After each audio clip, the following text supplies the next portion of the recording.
Hola, bienvenidos nuevamente a esta guía de macros en pocos pasos. Como ya están viendo en el temario, vamos a estar realizando nuestra propia fórmula en Excel. ¿Sí? Tenemos la posibilidad de crear nuestras propias fórmulas en Excel de la manera que querramos, con las condiciones que querramos. Para hacer un ejercicio fácil, vamos a hacer una fórmula que nos sume los números pares de un rango de celda. Perdonen por estas ilustraciones que no son muy serias, pero básicamente quiero tapar algunos elementos que después los van a ver en la hoja, pero que si los muestro todos juntos tal vez se puedan llegar a marear. Primero principal vamos a explicar cómo se determina cuándo un número es par o impar. La única forma para saber si un número es par o impar es si dividiendo el número por 2 el resto de la división concluye en 0. Por lo tanto, nosotros podemos consultar que si un número entero aplicando una función del sistema mod dividido 2 es igual a 0, entonces esto me determina que este número es par y este número impar. Entonces esta va a ser la función que vamos a estar eligiendo para saber si un número es par o no es par. Inserté un módulo con la opción de option explicit, se insertó una función pública, esto ya se explicó en el video anterior. Vamos a estar llamando a esta función, el cual nos va a solicitar un número entero y nos va a devolver un número entero. Lo que vamos a colocar acá es que si el número es par, vamos a devolver el número, y si no, devolvemos 0. Entonces cuando tengamos que hacer la suma, en algunos casos vamos a sumar los pares y en otros casos sumaremos los valores 0. Lo que vamos a hacer a continuación es, a través de estas dos celdas solamente, ir determinando la suma de estos dos valores y buscarlo en el asistente de fórmulas de Excel. Entonces, esta función pública no va a solicitar parámetros, pero sí va a devolver un valor entero, que va a ser la suma de los dos valores. En caso de que los dos sean impares, va a devolver 0, y si no, si uno de ellos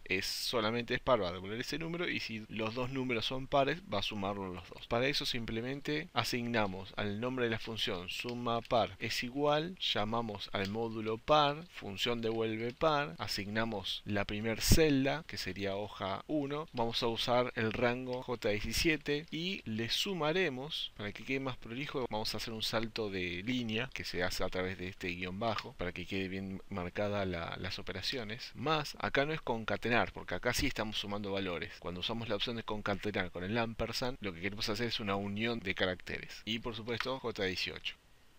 Entonces, donde dice mi fórmula, seleccionamos la opción de insertar fórmula, elegimos la opción definida por el usuario y fíjense en que inclusive me tomó la opción de devuelve par, que es la que nosotros estamos usando en el módulo par, pero vamos a estar utilizando esta opción. Fíjense que el asistente no me está solicitando ninguna celda, ningún rango, simplemente aceptamos y vemos que él mismo me colocó el número 2. ¿Por qué? Porque dentro de estos dos valores solo hay un par. Vamos a colocar un 4 acá y ya tendríamos el resultado de nuestra función.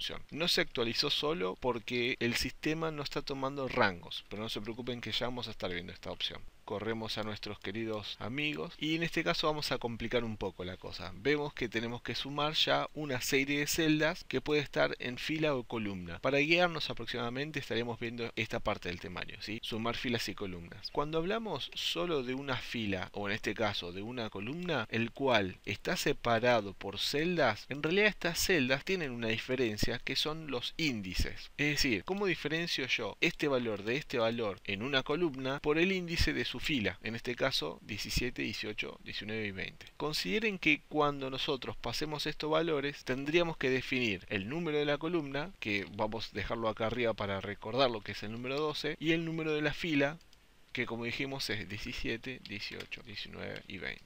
Entonces vamos a crear una segunda función, el cual vamos a sumar pares por vector.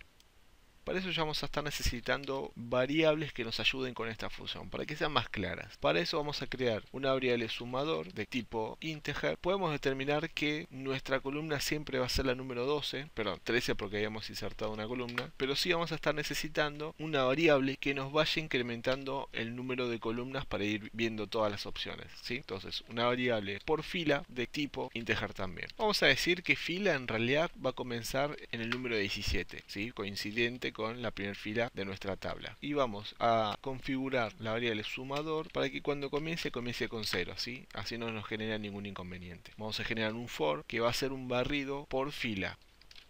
¿sí? Entonces creamos un bucle el cual va a recorrer la fila 17 a la 20. Al final del for vamos a asignar a la función suma par por vector el valor que quedó resultante en sumador. Obviamente puede ser 0 o el resultado de la suma de los pares. Y dentro del for lo que vamos a hacer es a sumador asignarle el valor anterior de sumador, que obviamente inicia con 0, más la celda que vamos a estar analizando. Es decir, primero vamos a estar analizando esta si es par. Entonces vamos a llamar nuestro módulo par, función devuelve par, y adentro le tenemos que indicar esta celda. Cambiamos a la opción de cells, el cual nos solicita la fila, que nuestra fila sería dinámica y sería la que el for tendría almacenada en la variable f, y nuestra columna que está fija en la número 13.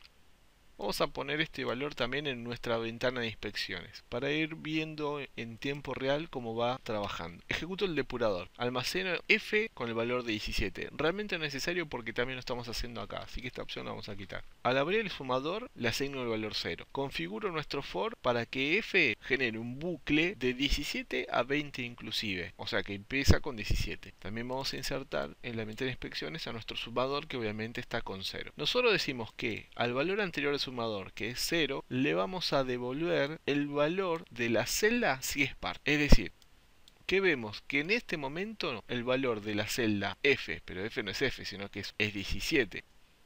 Vamos a decir que de la hoja 1 de la celda de fila 17 y columna 13, es decir, esta, si es par, lo va a sumar a sumador. Si no, va a sumar un valor 0. Es decir, cuando corro el depurador, me lleva al módulo par, función devuelve par, y mandamos por parámetro el valor de la celda que es 1. Ejecutamos, analizamos este proceso, el cual determina que definitivamente 1 no es par, y por eso nos va a devolver 0, para que no sume nada, básicamente. Volvemos y sumador sigue en 0. Ejecutamos el for nuevamente.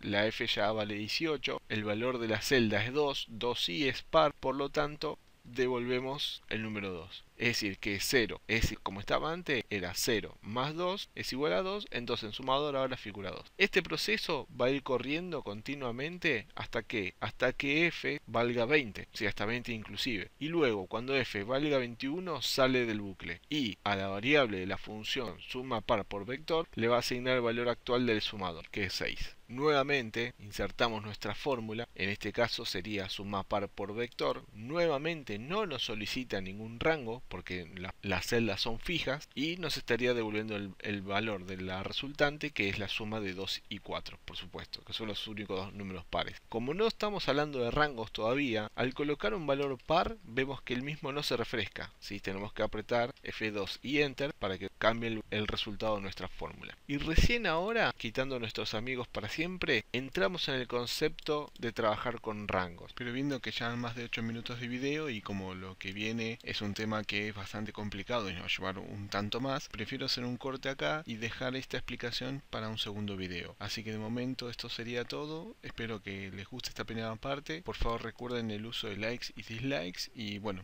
nos estaremos viendo a continuación.